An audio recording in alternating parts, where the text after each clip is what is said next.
Welcome, welcome, everybody. Thank you so much for making time this beautiful Friday afternoon to come and join us for the Indigenous Learning and Knowledge Hub with the RAD Network. If you haven't met me before, my name is Chelsea Martin. I'm calling in from Treaty 6 territory today, here in Beaver Hills House, now known as Edmonton. I am a proud member of the Chippewas of Nawash Unceded First Nation. I am Anishinaabe on my dad's side, and I'm of mixed ancestry on my mom's side. The traditional name that my granny Vera Martin had gifted to me is Red Sky Woman, which is Misquam-Kudokwe in the Anishinaabe language. And so today I will be your MC. I will be your auntie of the hour, if you will, and I will be co-hosting with the wonderful Darcy Riddell. And I'll pass it to Darcy to introduce herself now. Hi, everyone. So good to see such a big crowd. And yeah, just really appreciating how much the RAD Network's work has been held in relationships. And yeah, we're here to share just this exciting news that we've secured 5 years of funding, and just it's going to help us really deepen the collaborations and fulfill the visions and purpose that have been given to us by so many people who are working in this space. So with that, I'll hand it back to you, Chelsea. Sounds good. And so in order for us to open in a good way, we're going to invite Patricia and Elder Henry to open us up with a prayer song. Kwe Nildaliwis Patricia Saulis Najayao Nagutguk. My name is Patricia Saulis. I'm from Tobic First Nation, Wolastoqey Territory, and it's an honor and a privilege to be with you all today at this auspicious time of celebrating this opening, and I'm very glad to have been asked to share some words at the beginning.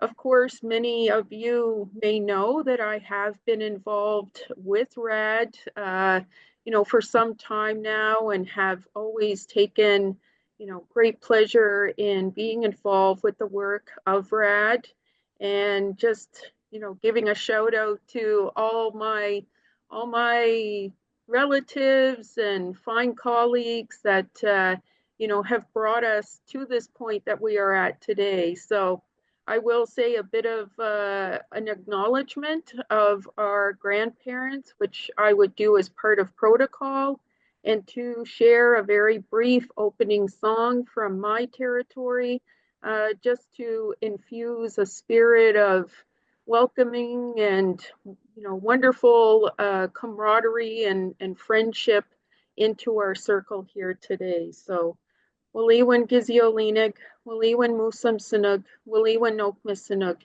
Thank you, grandmothers and grandfathers, for giving us our lives, for bringing us together today to celebrate and discuss about this wonderful step that we are taking together.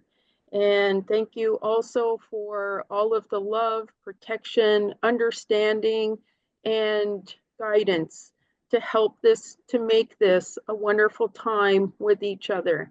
And now I will sing what is known as the Wolastoq song in honor of our river where I'm from, but also to honor all rivers that are connected to all of you where you are from.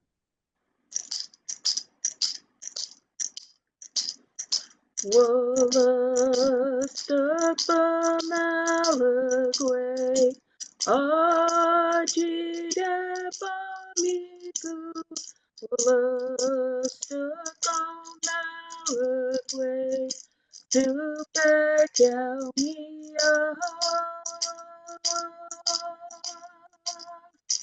Niguas Bamitin, Wazi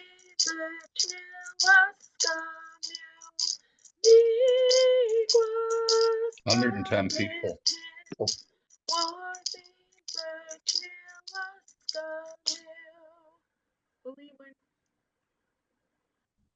Amazing. Thank you, Patricia. I will now call forward co-chair Gwen Bridge, who will share some background as to why RAD is so needed, what challenges we are trying to solve, and introduce the other members of the RAD Leadership Circle. Tanse, welcome. My name is Gwen Bridge. I am currently co-chair of the RAD Leadership Circle, it's really an honor to be asked to participate in this and help move us collectively through some of the challenges and opportunities that are in front of us in relation to how we take advantage of these opportunities, as well as respond to challenges and insights which are important. Sorry, am I lagging? No. No, okay. No, it good. sounds good. Carry on. Okay, great. Sorry, I just do that. So, it's wonderful. I've been following RAD for a while as sort of a member and a participant in all the various things that RAD has been doing over the years, including with the gathering that we had in Fredericton, which was really an important turning point in deciding and defining some of those directions that we need to advance, how we're thinking about what we're going to do collectively and individually in response to the challenges of nature impositions, I would say, by colonial societies, as well as how we deal with those decisions we make as Indigenous nations in relation to our own economic aspirations, as well as the challenges that emerge from the financial markets, which are oftentimes really trying to build out solutions which define for us how we should be advancing into the space of sustainable financing as Indigenous nations. So it's been my interest to work with RAD to really think through what the development of an Indigenous economy looks like, an Indigenous-led a suite of sustainability investment ready options. That's really important, as well as thinking through how we understand the ongoing consequences of capitalism sort of generally, and what we might as Indigenous peoples and drawing on the knowledge of our ancestors and our societies help to frame as alternatives to the continuation of colonial capitalism, whether that happens to be exploitive or whether that happens to be, as we see now, emerging a more theoretically green type of capitalism. So those are sort of the questions that intrigued me that RAD is beginning to wrap our heads around, and really want to thank Darcy and the team for pulling together and the co-chair David Flood at Wahotwin to pulling together to bring forward the opportunity through the funding to be able to continue to have these conversations. It's really critical, especially now, I think, during some of the times of colonial political instability, Indigenous nations as a place to invest, as a place to help guide what sustainable economies looks like, we can really position ourselves to say, okay, we are much more both spatially and temporally stable in terms of how we're building these longer term economic theory and practice. So I think that with that, I'll introduce the wonderful members of the leadership team at RAD, currently co-chair David Flood at Wahotwin, Stephen Nita at Nature for Justice, Terry Dorward at Itzak Olem, Samantha White-Eye from Carolina Initiative, and really want to extend now a welcome to our newest member of the leadership team, Danny Warren, who's with Great Bear Carbon. And so I think that is a wonderful compliment. And all of you who are interested, who have been participating, we are inclusive. We want to have these conversations. So being able to reach out and connect with all of us across the country, I think is a wonderful place to be. We draw upon our collective experience to inform the work that we do here together. So with that, I will say thank you and pass it back over to Chelsea, or Danny, sorry. Danny. Hello, thank you for having me. Thank you for that intro, Gwen. I appreciate, and it's great to be here in the space. So as Gwen has mentioned, I work with Great Bear Carbon. I'm originally from the prairies of Canada between Saskatchewan and Manitoba. My community is Montreal Lake Cree Nation in Treaty 6 territory, Saskatchewan. Been out here on the coast of British Columbia now for about 15 years. I'm not quite sure how it's been that long, but it's gone by pretty fast. And for the last 2 years, I've been very fortunate to work with Great Bear Carbon, which is same members as Coastal First Stations Great Bear Initiative. Been in the news more recently for the Great Bear Sea PFP work that's been happening, but my job is the sale and management of the carbon credits generated through our projects, where all of our revenues go directly back to communities for stewardship and economic development. And I feel very fortunate to be in this space and working with a project that really is unprecedented anywhere else yet in the world and in Canada, certainly. And, you know, in terms of RAD and being a part of this leadership team, I feel very lucky, very honored. And it's just so vital that we can knowledge share across the work that we're doing. So that way, you know, Indigenous people across Canada can understand what are the opportunities available in terms of economic development, in terms of building sovereignty and understanding what's possible for them. And in my own agenda, a lot of that work comes to, you know, what are the avenues to recognizing rights and title to make possibility real, policy and procedural things that need to happen at the government level to open avenues to, in terms of carbon markets. Carbon is just one tool in all of the many opportunities that are available for communities, but no matter what the opportunity is, there's a lot of lack of policy or procedure and understanding of what's possible. I think when you're doing this kind of work, you have to be comfortable living in the gray a little bit and, you know, thinking of what's possible. That's a work that's unprecedented. And that's certainly what the communities I work for have done in developing the carbon projects that we have today. Very excited to be here, a part of this work, and create, you know, new knowledge sharing systems, what's possible, and working with communities to see what can be, and yeah, knowledge share. Thank you so much for having me. Amazing. Thank you so much, Danny. And we'll hear from the Leadership Circle members a little bit later as well. But now I have the pleasure of introducing the beautiful women that I have the privilege of working with every day. And so introducing, we have Randy Russell, who is our Director of Operations. And of course, you know my amazing co-host, Darcy. And we have Erin, who will be closing us today with song and prayer. I'd also like to introduce Mary Kate Craig, who is one of the big driving forces of the operations team, and the amazing Laura, who's one of the hardest workers I know. And so if you haven't heard, RAD is hiring, and we are looking for a network weaver. The application closes next Friday, so make sure you tell your family, friends, cousins, aunties, sons, daughters, and get the word out that we are looking for that special person. Submit an application, and more details can be found on our website. And so transitioning from there, RAD wouldn't be what it is today without the direction or support from previous champions. And so we would like to take a minute to shout out the important people who have braided strands with us along the way. And you can see their beautiful faces here. And of course, we have to acknowledge the elders and knowledge keepers who have guided us with spirit and ceremony, both in our current journey and future journey. And it's so exciting. I will now invite Mary Kate to walk us through some of the context and talk us through some of the path that we have been through so far.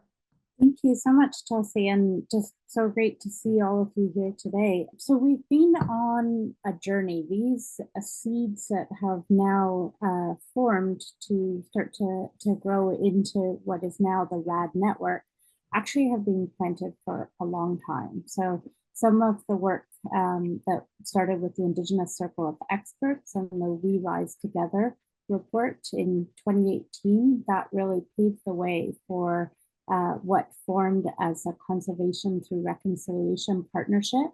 And the CRP, the Conservation Through Reconciliation Partnership, is really where RAD was incubated initially.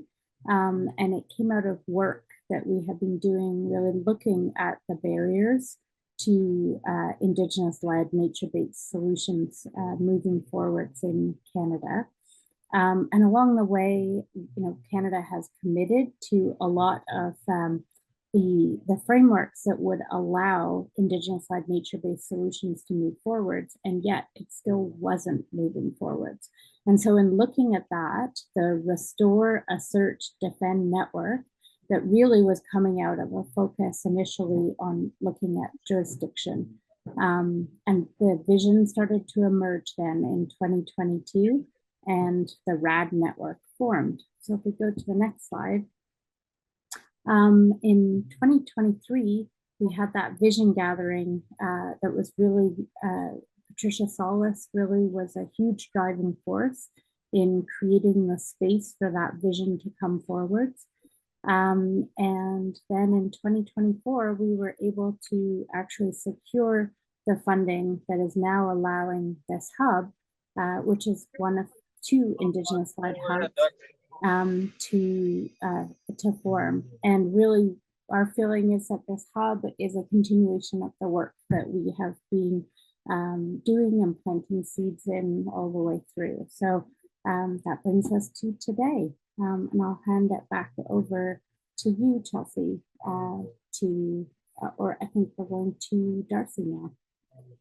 So this event, if you're in organizations, it feels like you do launch and new beginnings all the time, and it's aligning with the full moon that's coming tomorrow as well. And we wanted to mark this time because we have received funding secured for 5 years from ECCC, along with 4 other hubs that we'll be collaborating with to really advance the practice of natural climate solutions that are Indigenous-led, and to be able to fill gaps that are so prevalent around the lack of recognition of jurisdiction.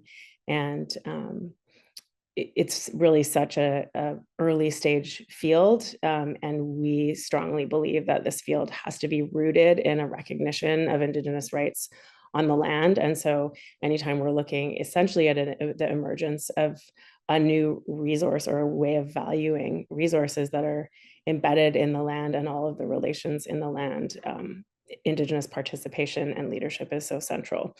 And so when we formed our governance, the mandate that we're actually fulfilling is really to uphold natural law. And that's a part of what we feel is a sacred responsibility in the work that we're doing. And so within that, we're pursuing different research questions that will be really just enlivening the work we'd already set out to do. So it was really beautiful that the funding call came and it fit so well with what RAD Network had been tasked and invited to be doing as we built our vision collaboratively. So, we'll be continuing to feel accountable around advancing and listening to the priorities of Indigenous nations to guide natural climate solutions research. And when we say research, we also mean collective action, really, and that's on policy, on markets, and on some of the technical and operational elements of natural climate solutions. And so really listening for what capacities are needed, and also what's needed to scale Indigenous-led solutions, because there are actually so many innovations on the ground, and we're going to hear from some of our leadership circle members on that. And yet those innovations are being stifled because there aren't pathways to market, and there aren't underlying just land relations to enable those visions and innovations from nations to take form. So we're going to be really trying to tease apart and provide some good analysis, but also the relationships and the policy pathways that are needed to solve for some of those problems. So the jurisdictional pathways where we need to delineate and secure Indigenous rights to carbon and other natural assets in Canada. And looking at really how do we embed this in the emerging marketplace. And that isn't the case in all of the marketplaces around the world. And we firmly believe that Canada can be a leader in this space, and with Indigenous leadership at the helm. There's a small gray box, there we go.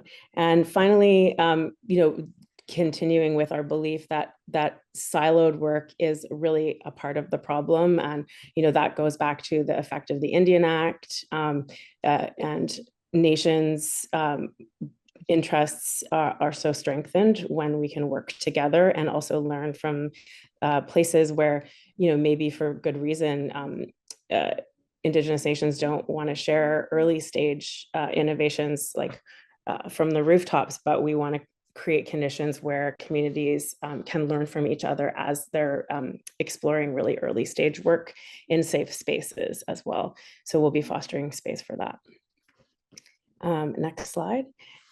And so we're also really excited because as part of our work, we're going to be formally playing a role to weave between the other hubs as well. And we have the other hubs joining us today. And just a quick story, because the original funding was launched and they announced that there would be 4 ecosystem hubs and 1 Indigenous hub. And our visionary friends at the Unama'ki Institute for Natural Resources said, well, that's absurd. There should be at least 2 Indigenous hubs. And so they went to Ottawa and they requested that and stated the case. And, kudos to ECCC. They listened to that wisdom and they chose to fund 2 hubs, not just 1.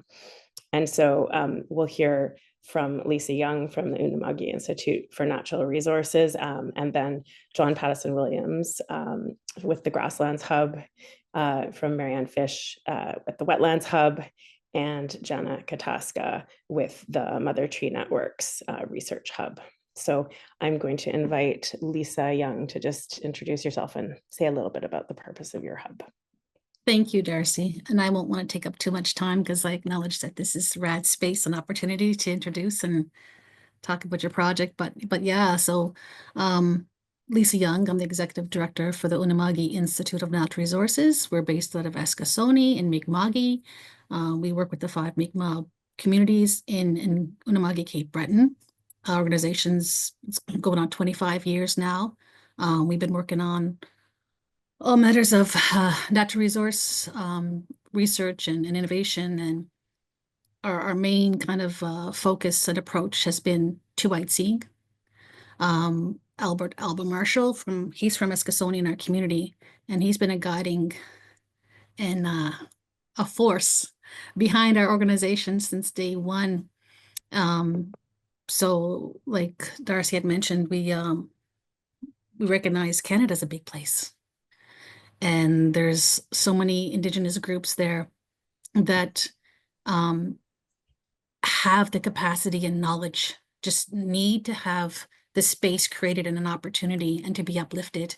And we're happy to partner with RAD on helping to provide that space and support for communities. But our organization thought that, creating a long-lasting legacy for Albert, for his work that he's gifted on two-eyed seeing, would be a proper legacy for him. So we're happy to be in the space and really excited. Actually, I know a little bit about all the other hubs for the grassland hubs and the wetlands and regenerative forest hubs. So much great work that we're excited to get to know you better and to work together to help advance Indigenous-led approaches for nature-based climate solutions. But that's all I'll say for now. And we're just getting ramped up ourselves and probably going to do a proper launch ourselves soon. But thanks, Darcy. Thanks for joining us. John from the University of Alberta, who are the lead on the Grasslands Hub, wasn't able to make it, but Lauren Bortolotti from Ducks is going to just say hello to Presence briefly, the Grasslands Hub. Hi, everyone. Thanks, RAD, for inviting us to introduce ourselves. We are going to be looking at some of the barriers to participation and scaling up of grasslands natural climate solutions in Canada. And although the scope of the network will be national, a lot of the focus of this work will be in the prairies where most of the grassland is located. And looking forward to lots of cross-pollination between the hubs. One of the great things about RAD's extensive involvement is I know that they're going to provide this great foundation for knowledge sharing and coordination. And so thank you in advance, RAD, for playing that role and facilitating that. Thanks, Lauren. And the Grasslands Hub already had their launch,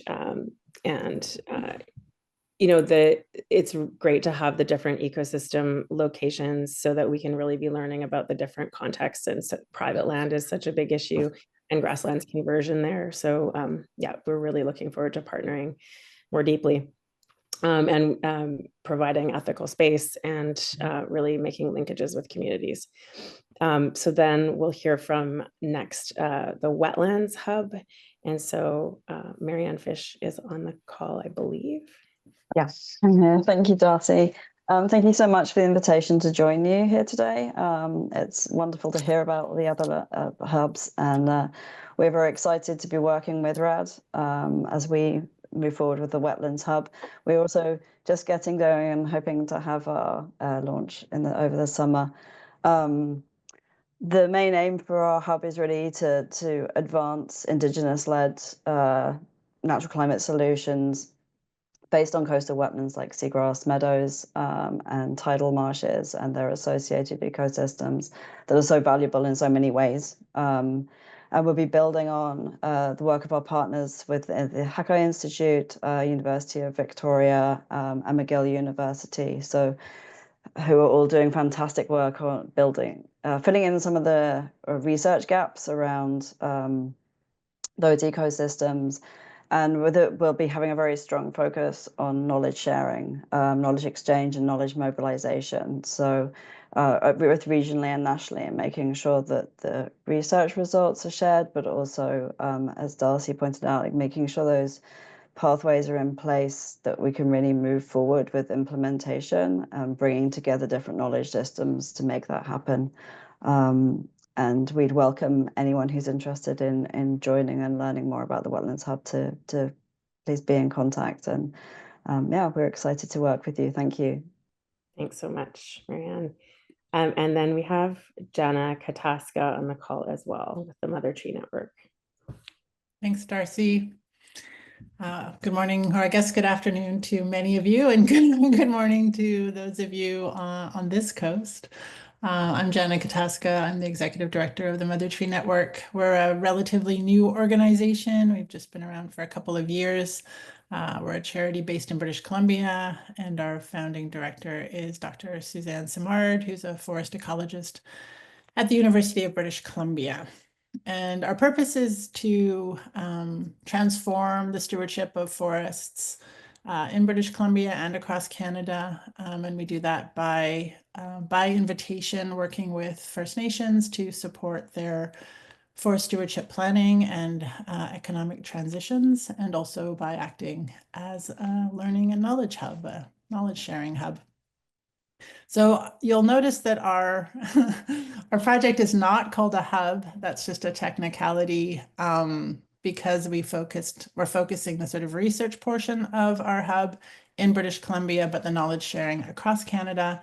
ECCC wanted to call ours a research project as opposed to a hub. But yeah, so that's that strange little difference there from the other ones.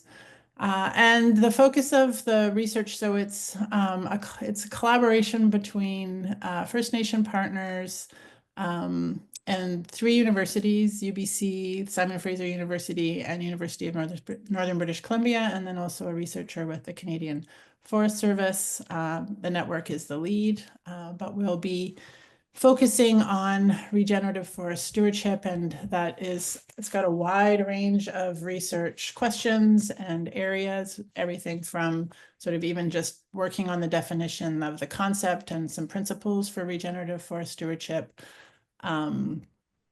looking at different types of management science. So what are the different practices of regenerative forest stewardship? Looking at different ways of accounting for below ground carbon in the forests, because it's 50 to 80% of the carbon is below ground, but it's really not even accounted for when we're looking at carbon accounting. So a big loss there. And then I guess the real sort of another big focus is co-developing a forest planning model with First Nations, which will then be able to be used, the model across Canada, hopefully. So working this is a place where we'll really be looking to work with people outside of British Columbia and inside British Columbia to see how that model might work in other places. It will include things like data visualization tools and decision support tools.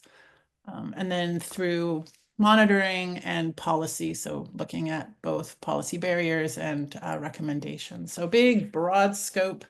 And then the major sort of knowledge hub sharing part is where we're really excited to be working with RAD and all, again, all of the hubs to try to plan that in a way that will really extend to nations and communities across Canada.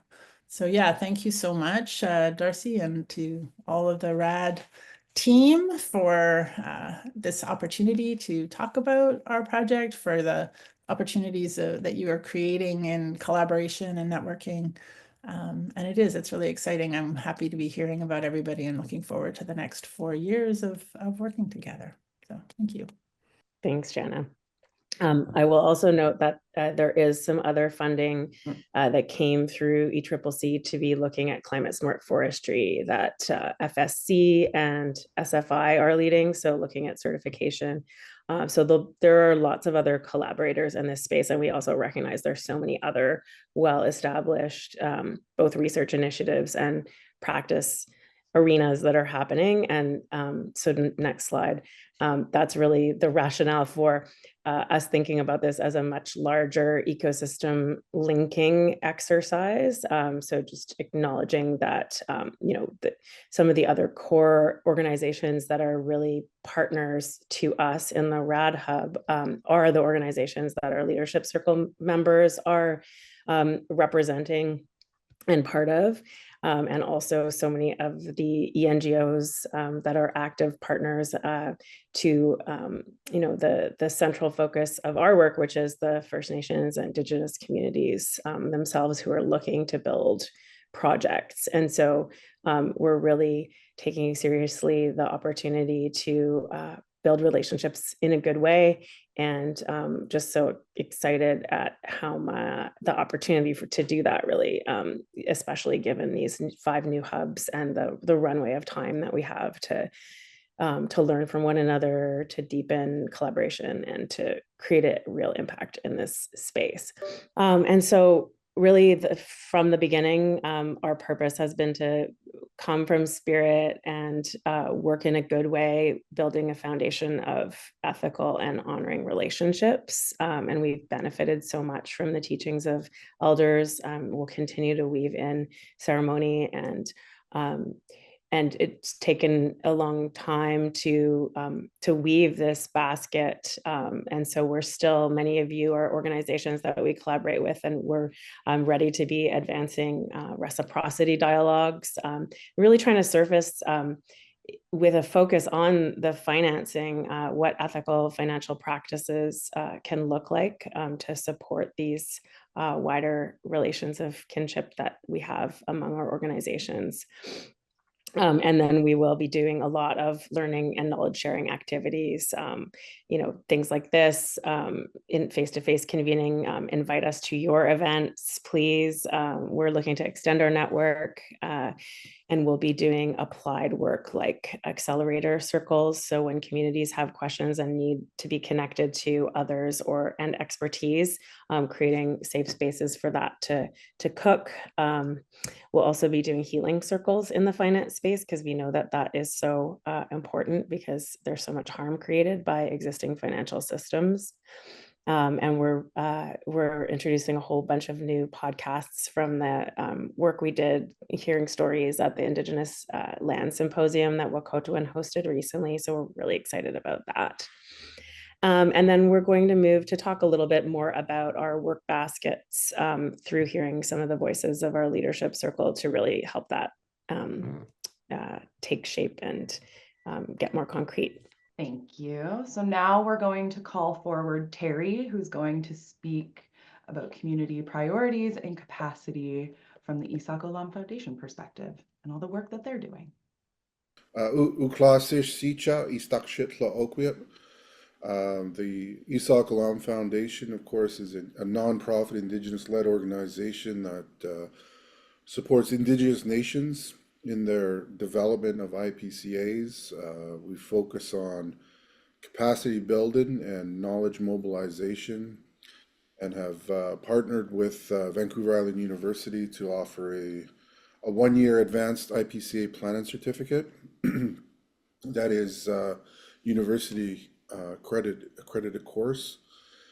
Students will spend 2 weeks at our field station in Tofino at our Clackwood campus, and the rest of the year is online. 1 week at the beginning and of the course and another week at the end of the course. We designed the course so that students can still work within their Indigenous nation or organization while advancing their skills in IPCA development. And registration for the 2025-26 cohort is open till June 15th.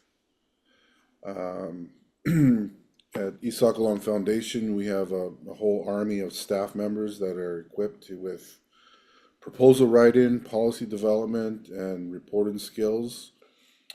Our organization has supported various funding applications, such as the ILABC, Indigenous-led conservation projects to support nations like Soto and Sauk in their IPCA development.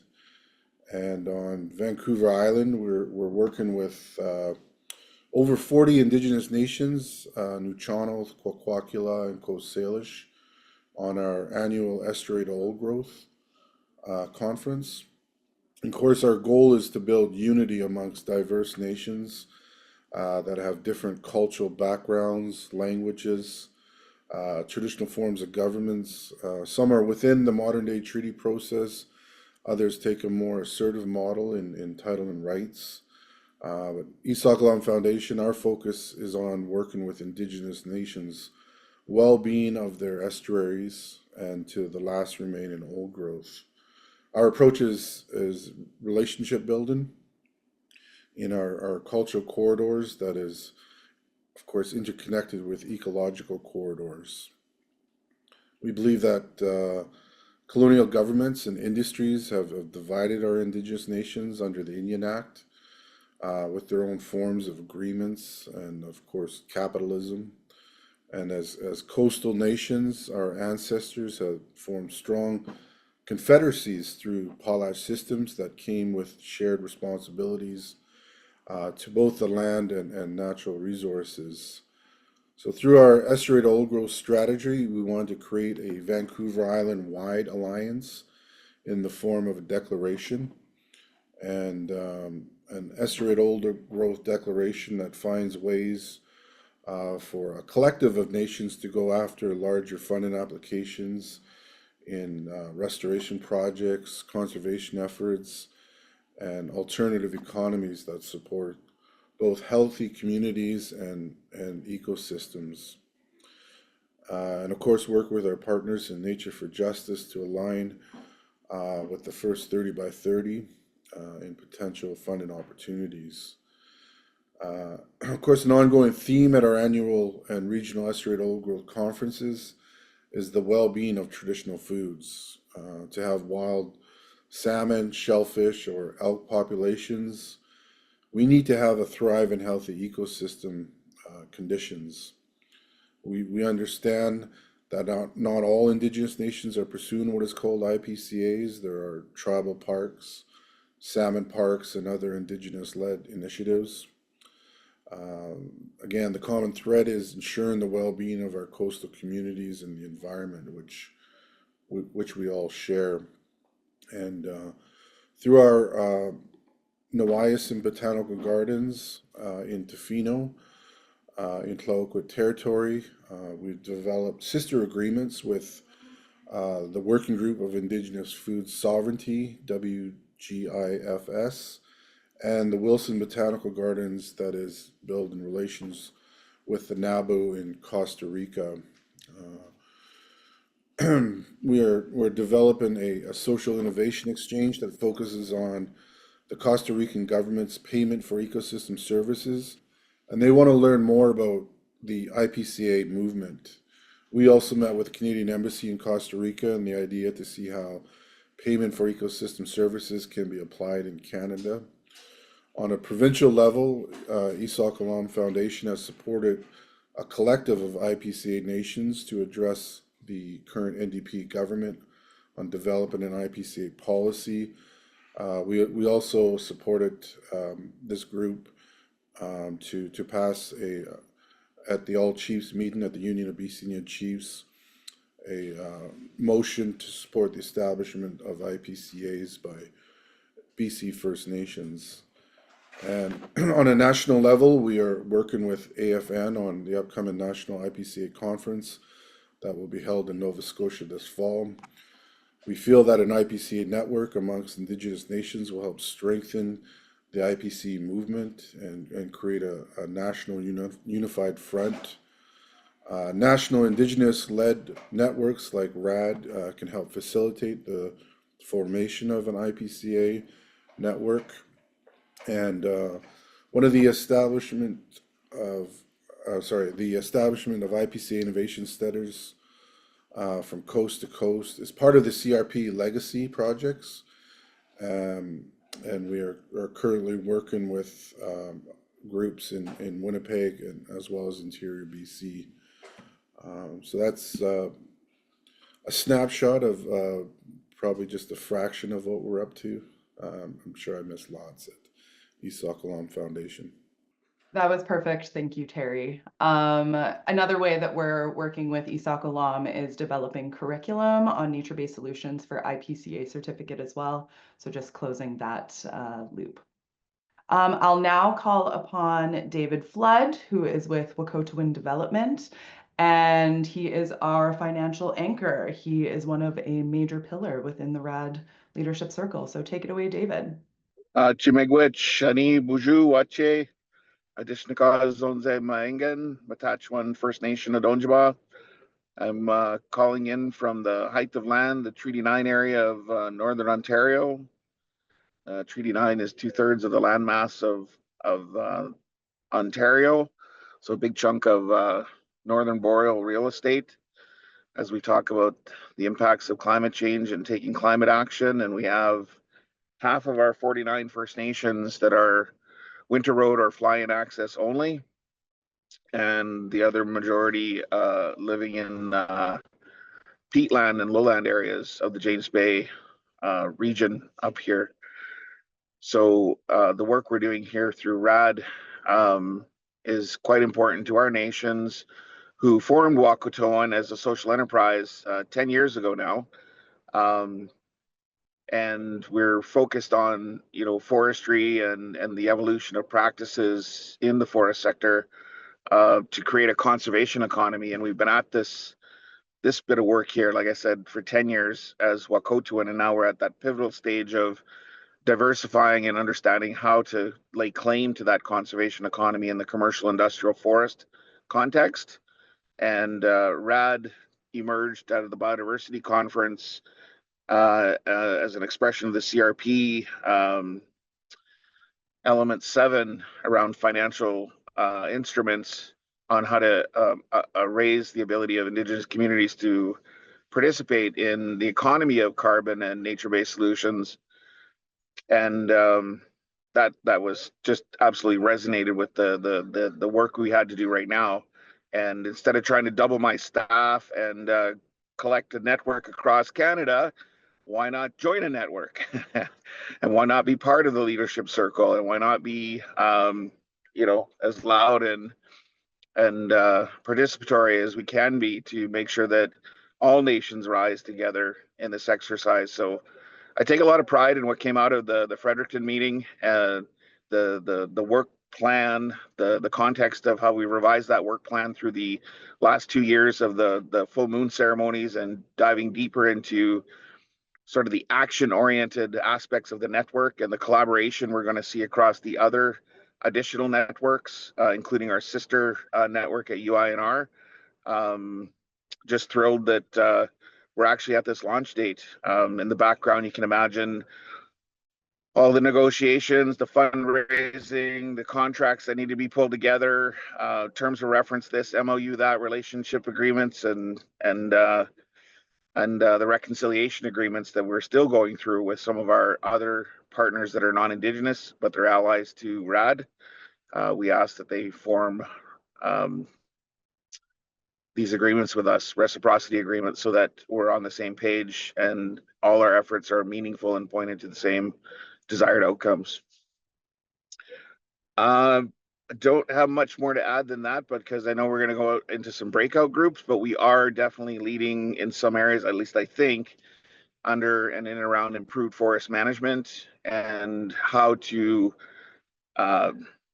show that we can lead Indigenous-led nature-based solutions, and working with technology holders, accelerate alternatives to the commercial industrial wood production, which still needs to occur, but also drive towards a more sustainable use at the landscape level that meets our jurisdictional and inherent rights needs at the landscape level.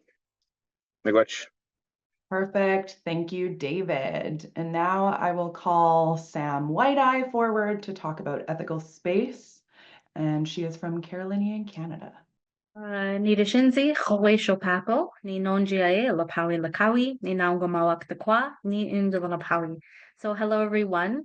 My name is Sam White-Eye. I'm the Indigenous Leadership Director with Carolinian, Canada, and also a RAD Leadership Circle member. I've been with RAD probably almost 3 years. It's been a long journey for us, a beautiful journey. But a lot of my work that kind of weaves both of us kind of together, Carolinian Canada and the RAD Network, is around my work on ethical space. And for me, that work is really, the foundation, especially when we look at innovative financing mechanisms and blended financing, which, can pave the way for Indigenous-led conservation. An example that I talk about a lot is, the Conservation Impact Bond, which is a place-based collaboration and financial instrument to accelerate healthy landscapes across the Carolinian Zone in Southern Ontario in the spirit and practice of reconciliation. And so when we're looking at kind of these complex blended finance mechanisms, the work really has to come and start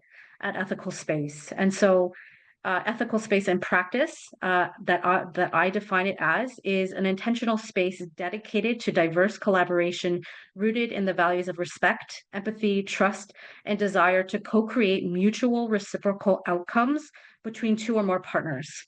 And so at Carolinian Canada, we recognize that it must be an intentional and involving practice, and that it must be co-created with responsibility and accountability. And lastly, that ethical space is the foundation of two-eyed seeing. And so to me, this really speaks about how this work holds the work together in a really meaningful way. It's not so much looking at what you're going to do together, but how you're going to do it. And if we want systems change, that especially change around, Indigenous communities and our voices at the table, then ethical space becomes the pathway that could lead to where innovation can truly thrive. For me, in my understanding of this naturally evolves into the braiding of two-eyed seeing and weaves in reciprocity. And really a lot of these values are the values of Carolinian Canada, the values of the RAD Network. And so it just made sense for me to add my leadership to this wonderful collective in supporting the rights and sovereignty of Indigenous nations, not only in the territories that I work in and support, but across Canada and hopefully globally. So Anishik, thank you. Awesome. Thank you, Sam.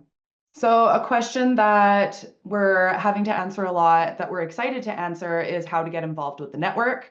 And we have a few returning pathways and a few emerging new ones as well. And so we're ready to continue with the full moon gatherings. We're excited to meet seasonally around the moon again. And we ask that you all keep your eyes peeled for the invite for the upcoming June full moon. For RAD support specifically for communities and Indigenous-led projects, we're gearing up for wayfinding conversations and our highly anticipated accelerator circles that Darcy mentioned earlier. So please reach out so that we can continue those conversations and how RAD can support your important work. Next, RAD will be hosting what we are calling the Network Circle. The intent is to provide a space to advance Indigenous-led conservation, reduce silos, break down barriers, and activate energy and collaboration across the network.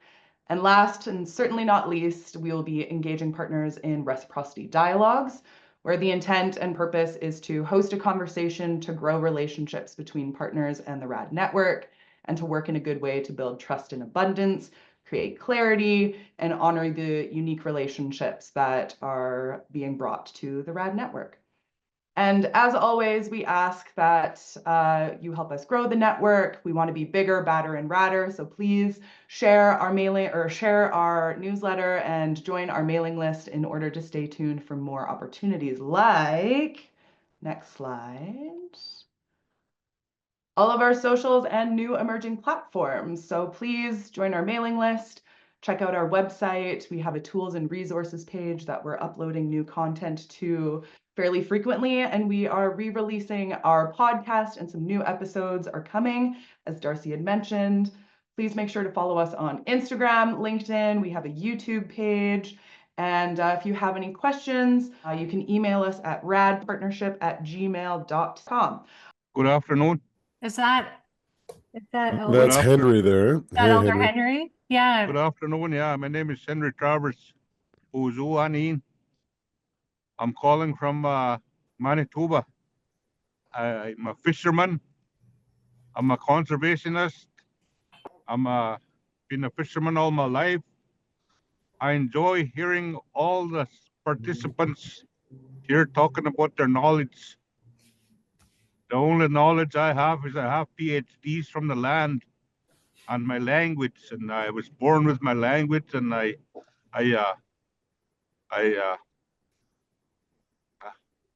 wasn't born in a hospital. I was born on the land, so I have a lot to share all the time as a knowledge keeper as well. I'm well over my age, and I just wanted to introduce myself that way. I enjoy hearing people of their knowledge, and I have lots of children. I have lots of grandchildren, but also I'm training them to be able to use my language, the tools that I've used over the years, my fishing knowledge, how to address harvesting from the water, because water in our life is very important.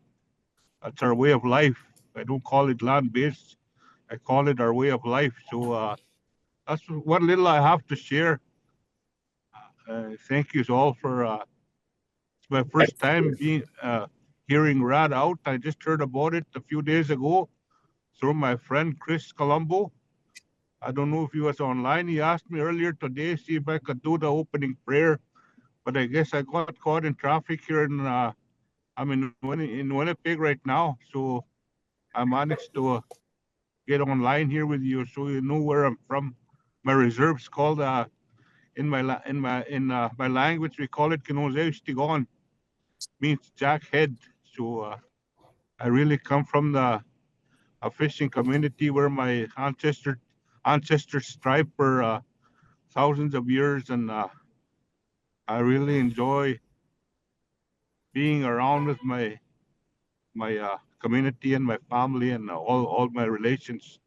I'm also involved with our national organizations. I'm a committee member to the fishery committee at AFN.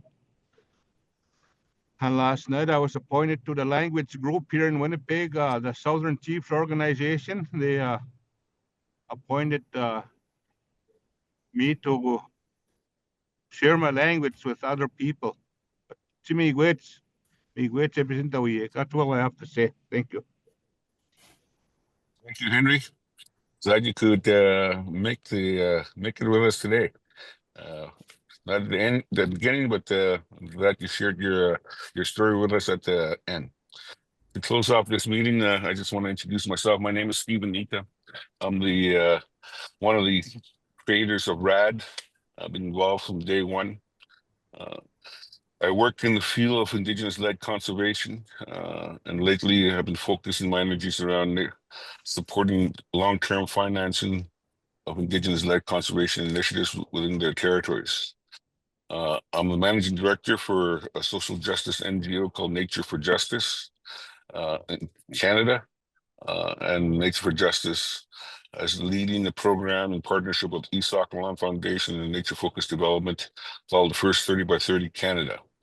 What we do is we support Indigenous-led nature-based solutions, whether on their private lands or where they want to conserve or declaring Indigenous protected and conserved areas within their territories, whether it's on their own fee simple lands or what's so-called crown or public lands.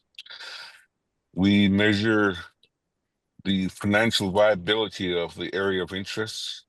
We measure the carbon, biodiversity, do socioeconomic impact analysis, and provide the data to the leadership that they could use to validate their assertion to get public recognition, public government recognition of their IPCAs.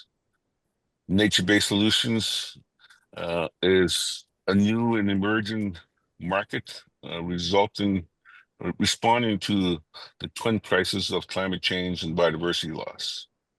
The carbon market is created through the Paris Accord, and biodiversity markets are being created through as a result of the Montreal Command Framework, where 198 countries committed to protecting 30% of their terrestrial lands and 30% of their oceans if they have it. This is to give nature the 1/3 solution to climate change. And in Canada, that's a great opportunity for Indigenous peoples to get some semblance of land back, where they could declare their own protected and conserved areas within their territory. Unfortunately, Canada, or fortunately or unfortunately, Canada, we have a huge country. If you look at Canada as an ecosystem, everybody and everything on Earth benefits from this ecosystem. But we do have a small population. We do have a small tax base, and protecting 30% terrestrially and 30% oceans, we do not have the tax base to effectively pay for the cost of managing these areas in the face of climate change. That's where nature-based solutions and the markets that's created around them presents an opportunity where Indigenous nations can generate own source revenues to invest back into their community and into their responsibility to manage their territories. That's what 30 by 30 is created to support and get those areas to marketplace and support nations in participating in those marketplaces. RAD Network, as a network, we created to support Indigenous participation in this marketplace. How can we best represent that? How can we utilize our collective efforts to support Indigenous participation in this marketplace through maybe policy, addressing challenges, addressing shortcomings within the marketplace or within the jurisdictions where we operate. In Canada, the government of British Columbia and BC has the most advanced policies to support nature-based solutions. The government of Canada is now developing policies and protocols to support aspects of nature-based solutions, such as the improved forest management protocol on private lands, and are working on developing one now for crown and public lands. Where a policy that supports our national agenda, such as protecting 30%, should coincide with these market opportunities as well. Imagine if we could qualify all IPCAs through the improved forest management protocol where there's trees, obviously, and connect those IPCAs to that marketplace. It can generate significant revenues to manage their IPCAs and also to support their nationhood building.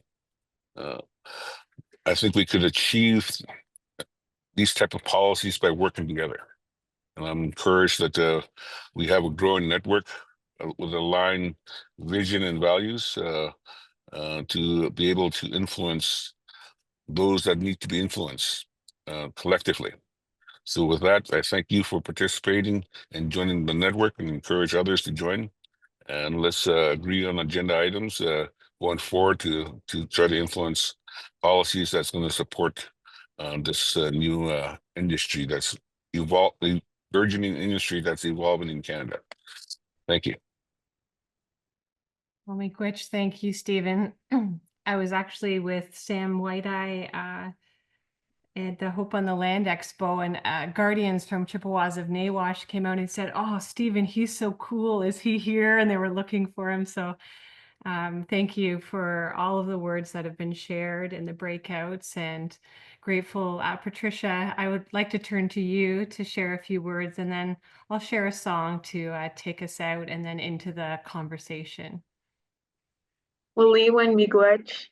Miigwech to our elder Henry for sharing his words and sharing his language.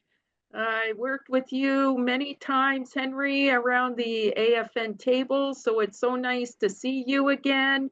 Wishing you well, to you, your family, your people, your community, and your nation. So with that, I would like to say, Waliwan, Waliwan, Nokmisinuk, Waliwan, Musam Sinuk. Thank you, grandmothers and grandfathers, for coming and sitting with us and being with us in spirit, so that our conversations and sharing and exchanges are related to spirit and how we can help. And so thank you all again for this beautiful time together. And of course, for my dear friend Erin, who is going to share a beautiful song, and look forward to seeing you all again very soon. Waliwan. I just wanted to mention that our conversations closed in the middle, and I think it's a symbol of just the conversation being so alive and that the power's that there. So for our circle, I just wanted to apologize that we didn't get to close in that way, but to be continued, and very, very grateful. Tanse Bojo, Gishagate, Indigenous Cause, Nimki Benesse, Dodem, Atopamiziwa, Cree, Métis, Icelandic Isles, Kwayandao, Benesse Okanin Nising Donjaba. I'm just calling in here from the traditional lands of the Tri-Council of the Anishinaabeg, so Potawatomi, Adawa, and Ojibwe peoples, where the Robinson Huron and the Williams Treaty overlap. I'm grateful to share a song from this place that I learned with Zagaske John Rice. And you could feel the energy across everyone's voice in the spirit of this song. And just coming and visiting in Unama'ki lands with grandmother Jane Meader, she spoke the whole time about prophecy. And so understanding the nature of the times that we're in and grounding ourselves in the greater story and the energy of that is very, very vital to all of the other elements that move in our holistic development and our capacity for transformational change. So just in that spirit, we wanted to share a couple of rounds from the prophecy song, and then we'll continue to keep our windows open to be able to speak in more together. For those who aren't familiar in Anishinaabe, it basically says, let's get going. A new day is coming. Let's gather all of our gifts and bundles for what's coming. So.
And just to say a few words in closing, I also wanted to acknowledge Patricia.